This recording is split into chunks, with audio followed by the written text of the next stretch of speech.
I'm 80 years old, I'll be 81 in January. As the years have gone on, I get more creaky. I've got arthritis in my hands and osteopenia in my back, and I get giddy spells. And I thought life would just go on like that, but I wasn't very well at one time, and my doctor referred me to the Princess of Wales Hospital. On my referral, they put me in touch with Care and Repair, which is a wonderful thing. It's really been helpful. It was through Care and Repair I received my LifeLine.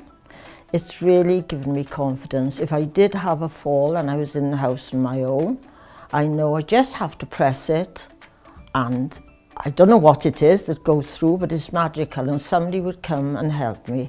I was lucky to receive an attendance allowance, which that helps a great deal as well, and it gives me a lot of confidence. I know I can stay in my own home for as long as I want, maybe for all the rest of my life.